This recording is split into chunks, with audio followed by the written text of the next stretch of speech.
This begins CD number 4. The view of Islam is very radical in that it's all about giving up your rights for the sake of Allah, but never relinquishing your responsibilities.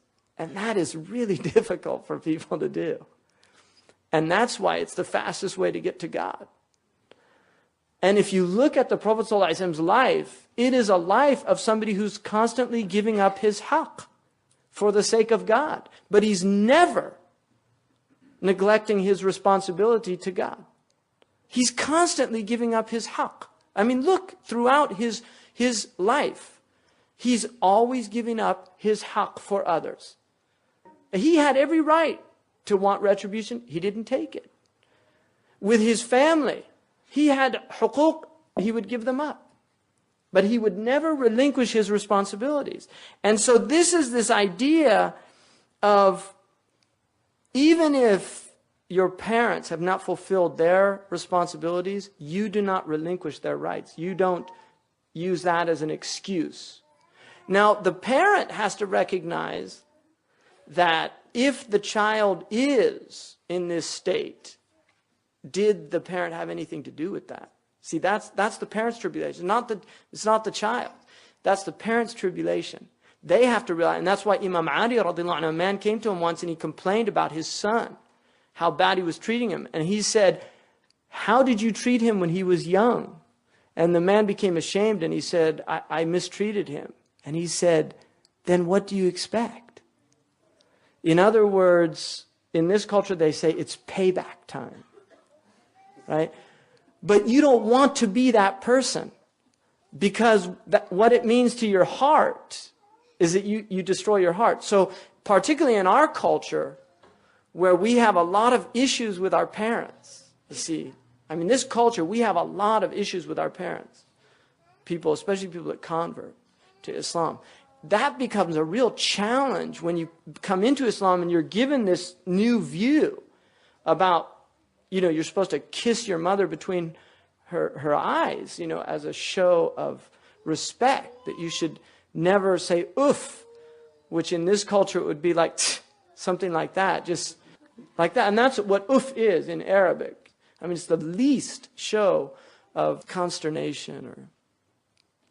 So for those of us who come into this culture, now also for Arabs and Indo-Pak first generation that have grown up here, who have been introduced into this idea, this modern idea, that's a challenge for you also, because of people that you've gone to school with, people that you heard talk about their parents. I mean, Muslims, we're not supposed to say these things about our parents, and it's difficult because a lot of people have real justification for being upset.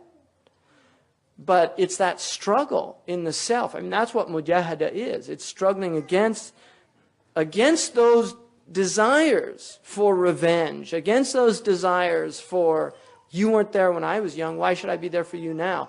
That's all demonic. Because in the end of the day, this is about you. It's not about your parents. And it's about your relationship with Allah. And that is why when you look at your parents, you have to see them as a tribulation from Allah. They are a blessing, but they're also a tribulation. The ibtila is that you have to recognize that the first manifestation of gratitude to Allah translated in the world is showing gratitude to your parents. That is how gratitude to Allah translates in the world. That is the first translation of a sense of gratitude to Allah, is gratitude toward the parents. And it's getting more difficult for people to recognize that. And part of the real crises in the modern world is this disruption, because what happens from this is a disruption on every level. You see, because you don't have respect for authority. I mean, that's what the 60s in this country were about. It was rebelling against the parents, and then that translated as rebellion against authority as well. So authority loses And the Muslims, we are not anarchists, we're not revolutionaries. We respect authority. It does not mean that we don't stand firm when authority is acting unjustly. But we still recognize authority in the world is a blessing from Allah, even when it has transgressive qualities. It's still a blessing because it's better than anarchy. And the same for the parents. Even when the parents have qualities that are problematic for you, the fact that they're your parents, the fact that they brought you into the world, that was how you came into the world, that in itself is a blessing. And you have to recognize that. So this is what he's saying. إِلَيَّ الْمَصِيرُ, and to me is your return. In other words, that's the whole point. This is your test.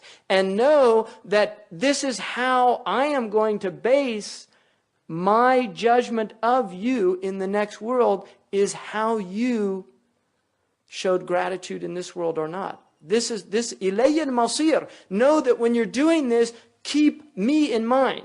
And there's an amazing thing, Sahad al-Tusturi, radiallahu anhu, said when he was 3 years old, he used to watch his uncle pray in the night, Muhammad bin Suwar. He was 3 years old. And his uncle would notice that he would sit and look at him. And his uncle said to him once, "Do you want to remember Allah?" And he said, "Yes." He said, "Then say these 3 things 3 times before you go to sleep. Allahu ma'i, Allahu nadiri, Allahu shahidi." Allah is with me, Allah sees me, and Allah is my witness. And so Sahal said that he did that for some time. He's 3 years old. I mean, he was a famous wali and scholar. But he did this, he said, for a long time. And then his uncle, his maternal uncle, said to him once, "Have you remembered to say that?" He said, "Yes, I've said it." And he said as he got older, he would increase it. He would tell him, "Say it now 10 times every time you go." And then he would say 20. And then he would say that throughout the day. And he said that he found such a sweetness in his heart from saying that. And then when he entered just before he reached manhood, his uncle said to him, "How have you found that? Allahu ma'i, Allahu nadiri, Allahu shahidi." And he said, "I find such a sweetness in saying it." And he said, "Have you realized it? In other words, are you certain about it now that Allah is with you, Allah sees you, and Allah is your witness?" And he said, "Yes." And he said, "How can you disobey him if he's with you, he sees you, and he's your witness?" And Sahal said that for him, that was it. That's tarbiyah. I mean, that is raising a child, because life is about these challenges, ethical challenges of being in the world, because every situation for you is going to be an ethically challenging situation. How do I behave in this situation? What do I do? And then Allah says immediately after that, وَإِن جَاهَدَاكَ, if they strive with you to make you ascribe unto me partners, right? عَلَىٰ أَن تُشْرِكَ بِمَا لَيْسَ لَكَ بِهِ عِلْمٍ فَلَا تُطِعْهُمَا وَصَاحِبْهُمَا فِي الدُّنْيَا مَعْرُوفًا. If they strive to make you ascribe partners to me and say something you have no knowledge of doing, then don't obey them. I mean, look at that. What does Luqman say to his son? Don't commit shirk. What is Allah saying? If they tell you to commit shirk, don't do it. Right? I mean, in other words, that is how bad it has to be before you disobey your parents. If they tell you to disobey Allah, that's the only time you disobey them. And even then you're supposed to do it in a way where it's with gentleness. I can't do that. وَصَاحِبْهُمَا فِي الدُّنْيَا مَعْرُوفًا, and consort with them in the world in a kindly way, in a good way. وَاتَّبِعْ سَبِيلَ مَنْ أَنَابَ إِلَيَّ, and follow the path of the one who turns to me. That's the path you should be following, the one who's turning to me. ثُمَّ إِلَيَّ مَرْجِعُكُمْ, and to me you will return, is your return. فَأُنَبِّئُكُمْ بِمَا كُنْتُمْ تَعْمَلُونَ, and I will inform you about what you were doing. So again, it's this reminder of you're going to go back to Allah and you're going to be informed about what you do. And one of the things that the nature of ghafla, and this is the tragedy of real deep heedlessness, is you are going to have to witness your entire life on the Day of Judgment. I mean, you have to, this is the reality of it. And now we know with media and all these things, I mean, you can watch, there's people that have filmed large portions of their lives now on film. You're going to have to watch your life, because there's Imam al-Awza'i said, "Tu'radu ala ahadikum hayatuhu sa'atan sa'atan." One of you will have his life moment by moment shown to him on the Day of Judgment, and then you have to explain yourself. But the problem is you can't. Because your hands are going to say, no, it wasn't like that. Your feet are going to say, it wasn't like that. Your tongue's going to say it was.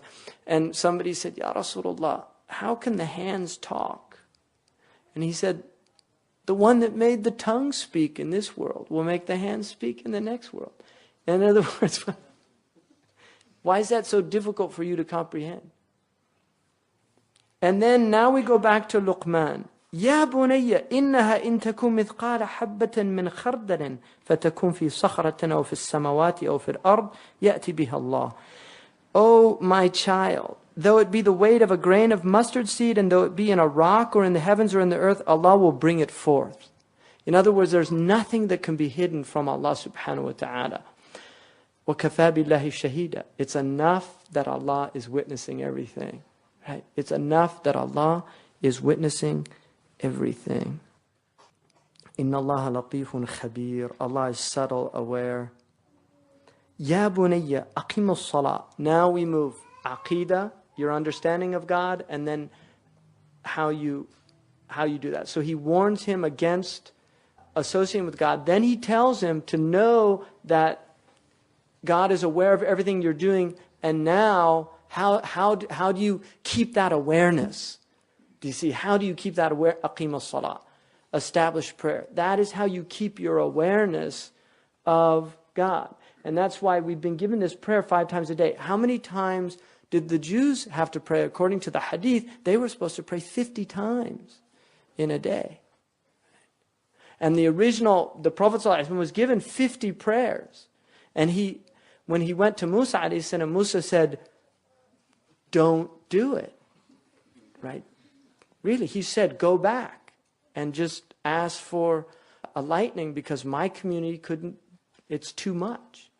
So the hadith goes that Allah subhanahu wa ta'ala kept lightening it until it got to 5, and each one had 10 times the reward, so it becomes 50 in reality. Wa'mur bil ma'roof.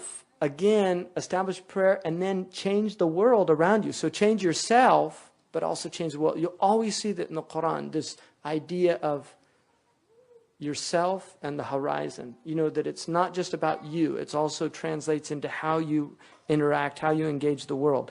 So, enjoying what is right. وَانْهَا عَنِ الْمُنْكَرِ وَاصْبِرْ عَلَى مَا أَصَابَكَ. And be patient, because if you do that, you're going to have problems. You're going to have difficulties. If you're out there in the world as a voice for truth, you're going to have trouble. It's going to be difficult, so be patient. عَلَى مَا أَصَابَكَ. What comes as an affliction to you, because that's the nature of the world.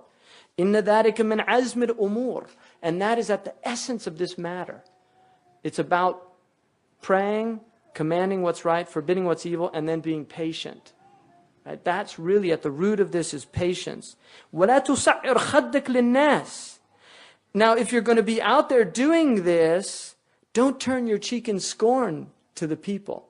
In other words, don't become arrogant. Don't think because what you're doing is upright and righteous, that gives you a right to be arrogant towards people that aren't at your level of behavior or understanding. In other words, you have to go out there with compassion if you're going to change anything. You can't look at them with contempt. You have to look at them with the eye of rahmah, of mercy. And that's the way the Prophet ﷺ looked at the creation. And then وَلَا تَمْشِي فِي الْأَرْضِ مَرَحًا, and don't walk with insolence. And it's very interesting how people walk. Because there's a type of walk that Allah hates, which is the walk of the arrogant. There's ubbaha, the Arabs call it, of walking. Don't walk with insolence in the earth. The Quran says about the Ibad al-Rahman, الَّذِينَ يَمْشُونَ عَلَى الْأَرْضِ هَوْنًا. They walk gently on the earth. They tread gently on the earth. Those are the people that don't disrupt things, that don't, armies, it's very interesting how armies march. It's not marching is not walking lightly on the earth. I mean, Muslims don't have any, that's an innovation that came later, but the Sahaba didn't go around marching and, right? I mean, really, and goose stepping, and I mean, that's insolence. I mean, look at goose stepping. What was that? Right? It's a very strange thing to do, but I mean, that's the point, is don't do that, because that's an indication of your heart. And the heart is an indication that you're arrogant. And arrogance is something that Allah hates. Walk lightly on the earth.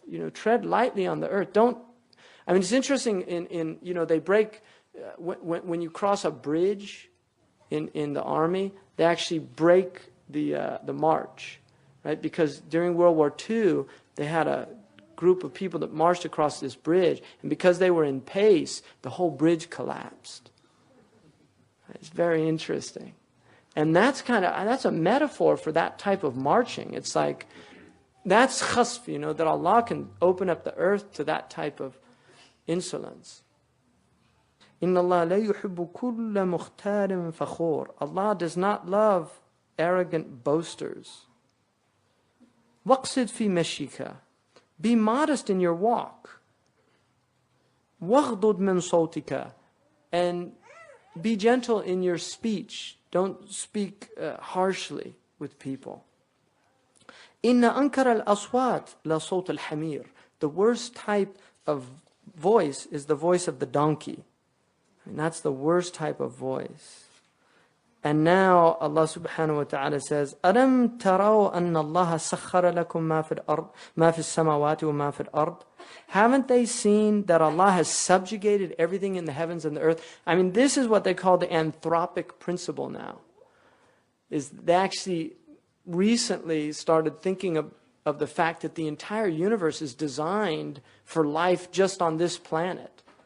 I mean, that's an actual philosophical position now. And that's exactly what's being said here. Haven't they considered that the whole universe was designed for you to exist here in this funny small little corner of this vast universe? But everything, in order for life to exist here, everything has to be exactly where it is in the entire universe. Because if it shifted slightly, everything would shift. So haven't they thought about, and then in the earth, وَأَسْبَغَ عَلَيْكُمْ نِعْمَهُ ظَاهِرَةً وَبَاطِنًا, and He has showered you with His blessings inwardly and outwardly. In other words, things that you're aware of and things you're not even aware of. You don't even know. There's things, right now you've got phagocytes in your body that are fighting foreign invaders. You're not even aware of it. You've been exposed to some virus or bacteria, and your body's doing this work, and you're not even aware of it. I mean, it's a ni'mah from Allah, and you're not even saying, thank you for these white blood cells that have emerged to protect my body from getting sick. We don't even think of, and how many other things are we totally unaware of that are going on constantly? And that's what Allah is saying there. وَمِنَ النَّاسِ مَنْ يُجَادِلُ فِي اللَّهِ بِغَيْرِ عِلْمٍ. And from amongst people, there's people that argue about all of this without any knowledge.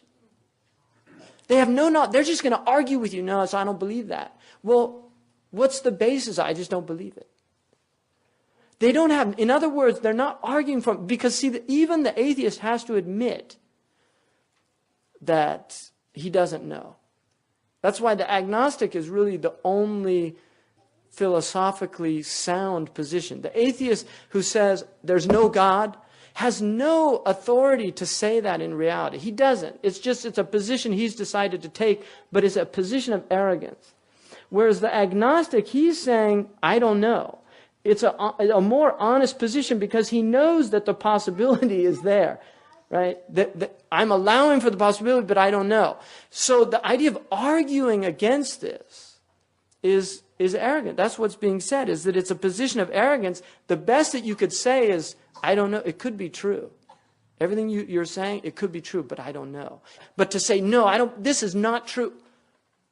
What's the basis of your foundation? I don't believe it. The world's evil. Where did the evil come from? I mean, they can come, but it's in the end of the day, the arguments begin to fall short.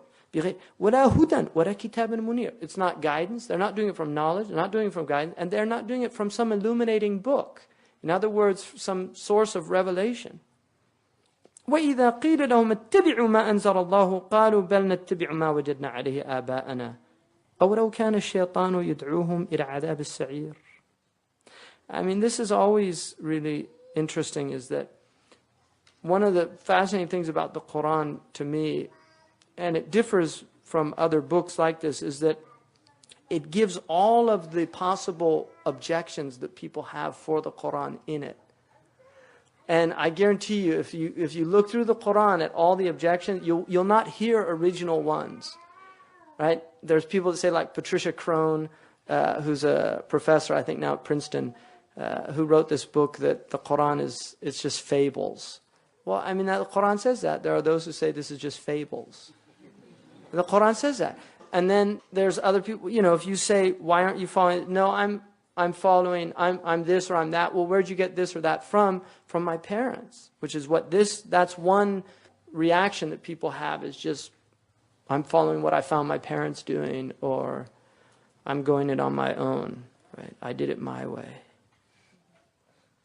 So the reason that I wanted to do that is because this chapter, Luqman, is such an important chapter in terms of the relationship between the father or the mother and the child, and the relationship between the child and the parent.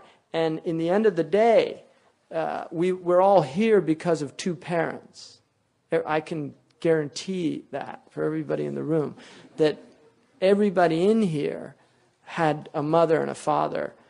Even this modern manipulation of biology is still manipulating X and Y chromosomes and XX chromosomes. There's no way that they can get around that yet. I mean, there's a verse in the Quran that says, وَقَدْ عَلِمْتُمْ النَّشْأَةَ الْأُولَى. You knew how we brought creation about the first time.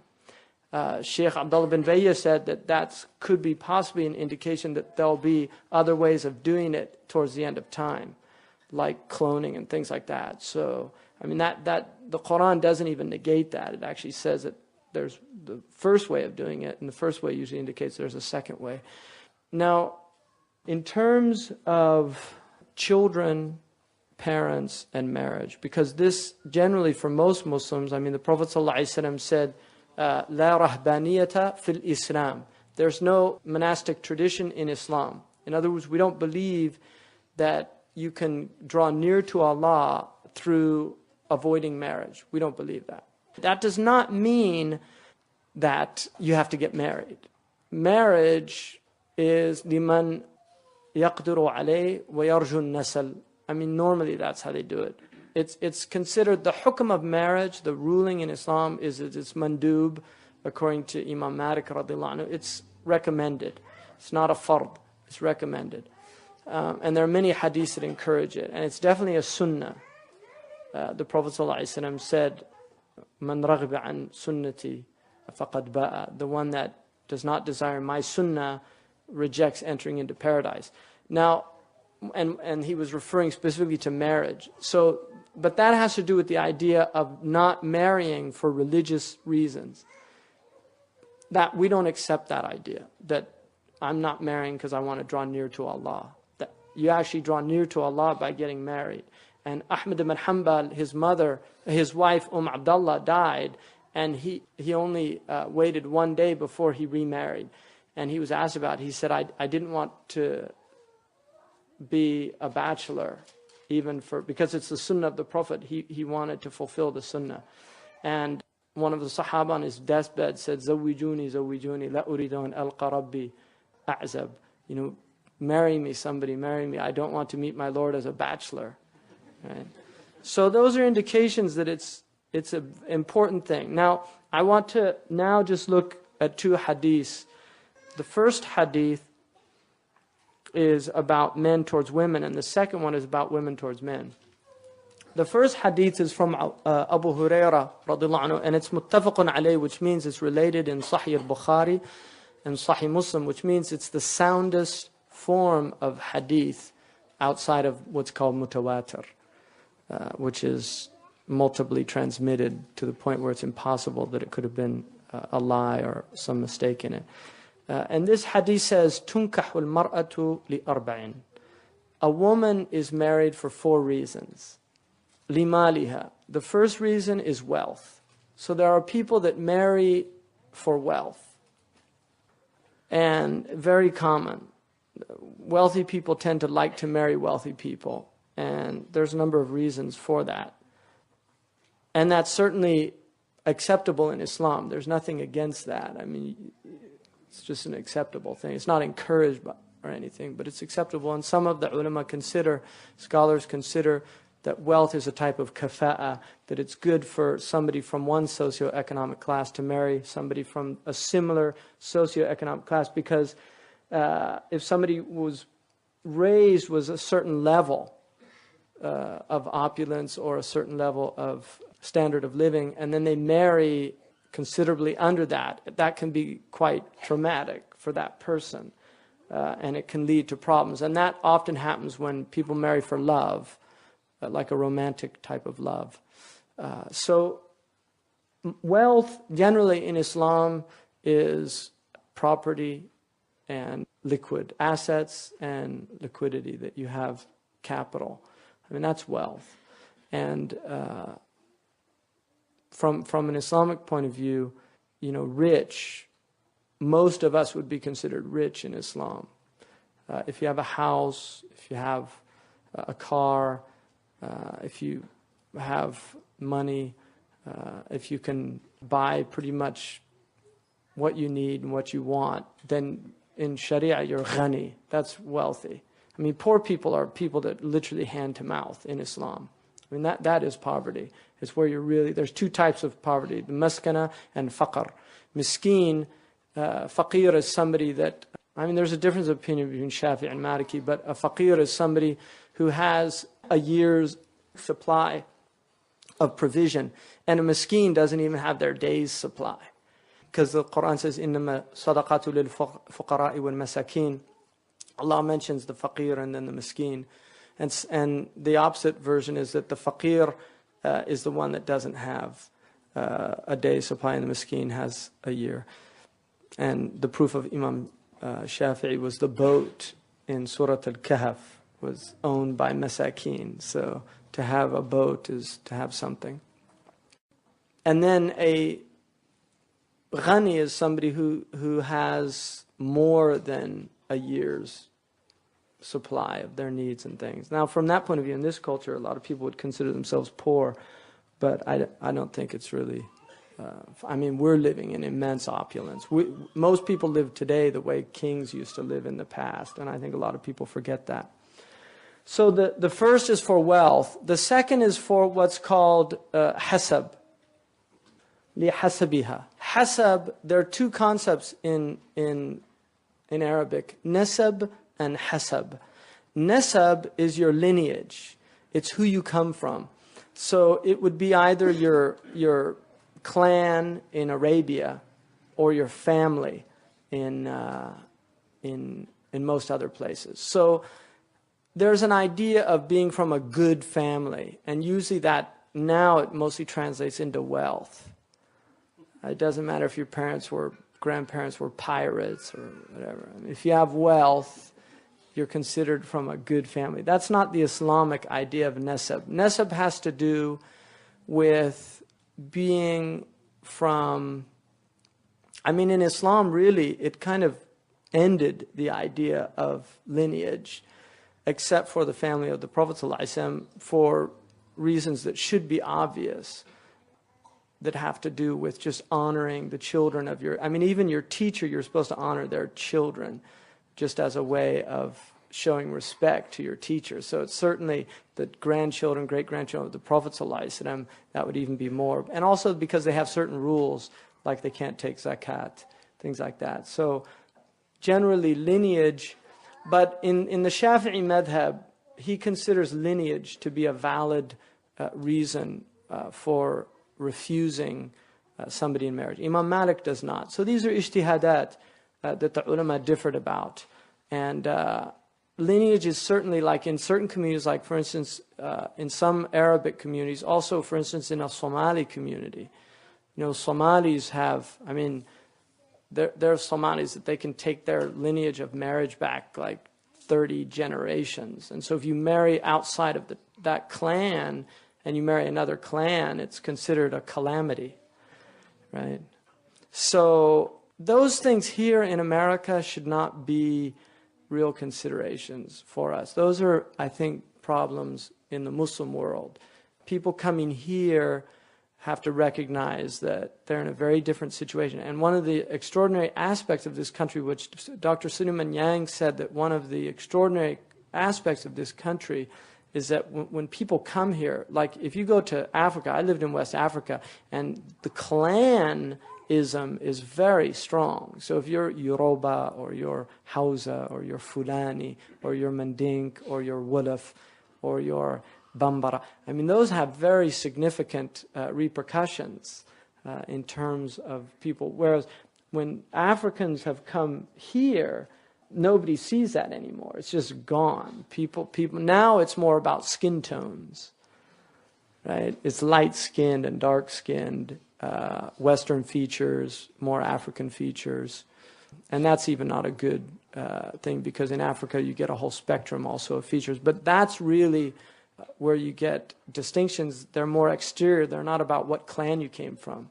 So that is not really a consideration. But good family does have meaning. So you can look at nasab as just what good families are. And good families, just like in the non-Muslim culture here, there are families that have good character, generosity, religious. I mean, these things, if you look at a religious Christian family who really believes in being morally upright and these things, there's a difference between that and a family that does not. But you can also find secular humanists that aren't religious at all, but they're still morally, they have a belief in an ethical commitment, whether it's philosophical or whatever. So I think nasab is, that's one way to look at it. Now hasab, and there's different riwayah about this, but hasab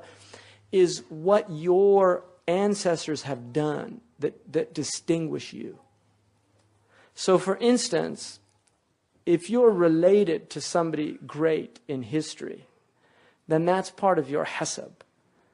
So if somebody's ancestor was a king, or an ancestor was a great writer, like if you're the son or daughter of T.S. Eliot, right, who was a great poet, then that's a hasab. Because people who know Eliot, they're going to be, oh, really, you're his grandson or his it strikes an interest just automatically. That's what hasab is. It gives you a type of standing amongst people because of distinguishing characteristics of your ancestors. So there's a natural inclination in the human heart to children of great people. It's just something that Allah has put. And that's what marrying for hasab is. It's like, oh, I really want to marry this person. Why? Well, their great-grandfather was such and such. I mean, it's like an honor to be in that, you see. So that's hasab. And then li jamaliha, for her beauty. You marry them for their physical appearance. And then the last one is li diniha. And then the Prophet ﷺ, and deen here means, I mean, I would interpret this not necessarily as, especially in our time, not necessarily as religiosity or some of the outward trappings that people view as religious. Because you can go into some cultures where all the outward religiosity aspects are there. I would see this more as the person who is aware of the nature of the world. That they're actually not oriented towards the dunya. They're oriented towards the akhirah. And that can translate in a lot of different ways. Because the nature of a person who has deen is that they're not worldly by nature. That their desire is not the accumulation of stuff. It's the accumulation of good actions. And that can translate in a lot of ways. So you can see people that have that. I mean, you know, a good example that I can think of right now is we had an obstetrician who was outwardly, some people might have not thought that she was particularly religious, but I would say that she was deeply religious. Even though she didn't have the outward trappings of religiosity, she did the things that she did because of her belief and her goodness in the heart, and she believed in Allah. My point there is that it might not be as black and white as people would like to think, and so you have to be careful about that, because you can marry somebody that looks outwardly, the package looks all right, but then you find out, you know, it's all about bangles and, you know, it's some real dunyawi orientation, and then you can see somebody else, the package might not look there, but the internal reality of the person is that they are oriented towards the akhirah. So you have to be aware of that. But the Prophet ﷺ did say, فَضْفَرْ بِذَاتِ الدِّينِ تَرِبَتْ يَدَاكَ. Dhafar means like to gain, you know, to take the prize, you know, to, you know, seize the one who has deen. Taribat yadak. It means like, may your hands be filled with dust, which the Arabs use it to the opposite meaning, and you'll be successful. Now the idea here is that if you look at those three things, if you look at the first one, which is wealth, wealth can be lost. Right? So somebody might be wealthy today, they had all their money in stock market, and then the next day they don't have anything. So is your love still there? Because if you married them for that reason and they lose that thing, then the reason that you were attracted to that person is no longer there, so maybe the attraction won't be there anymore. The same is true of hasab. Hasab is about fathers and ancestors. It's not about that person. So after you marry that person, the initial interest, you know, suddenly you have to deal with the fact maybe this person isn't a good person. Maybe their father or their grandfather was a good person, but they're not a good person. They're a horrible person. And so all that's left is for you to go around, well, at least she's this daughter of so-and-so, you know. I mean, that's what you're stuck with, which might not be the best grounds for a good marriage. And then finally, beauty. I mean, beauty, one, initial attractions. If you're seeing a person every day, you start losing that, you know, the first attraction of beauty, right? So you get used to a person, and that's something very common. So you're attracted to somebody for outward reasons initially, but again, you might lose the appreciation. That the first thing, it just becomes something that you get used to seeing, and then you see them, because people can look very beautiful, but when you live with them, you see their bad days. Right? And suddenly, you know, the ephemeral nature of beauty, which, you know, people can look really bad. Even beautiful people can look really bad on a bad day. And the face is strange in that it's very malleable. It's very, and as you get older, it gets more, you know, you can really see differences. So if that's the reason you married a person, you're going to start, the eye will start wandering, and you start being attracted to other sources of beauty. So again, those three are all ephemeral reasons. And what the Prophet ﷺ is saying, marry somebody for something that lasts, not for something that doesn't last. And the only thing that lasts is the deen. I mean, that is what lasts. And that's why you should marry a person, for what lasts. And he said, if you do that, you'll be successful in your marriage. And if you do it for those other reasons, it's not a guarantee of success. I mean, maybe it will become a successful marriage, but blame yourself if it's not. But if you married somebody on a strong foundation, because the beauty of Islam is that marriages really can be worked out if we adhere to first principles in our deen, rights and responsibilities, because usually things can be sorted out. If somebody's not doing something according to the deen, then if there's somebody of deen and it's pointed out to them, they have to respond.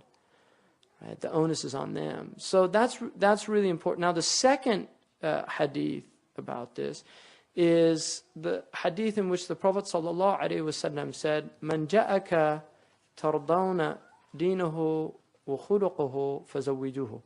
Man ja'akum, whoever comes to you and you are pleased with his deen, this is about men. You're pleased with his deen, wa khuluqa, which is really important. Deen and character. And I love that addition, because see, somebody can have a religious, but they don't have khuluq. They don't have character. And the thing is that the Prophet ﷺ said, "Innama bu'ithu li'utammima makarim al-akhlaq." I was only sent to complete noble character. So khuluq is really an important part of living with somebody, especially from the man's point of view. I mean, I find it interesting that in this hadith, it's not mentioned lidiniha wa li khuluqiha.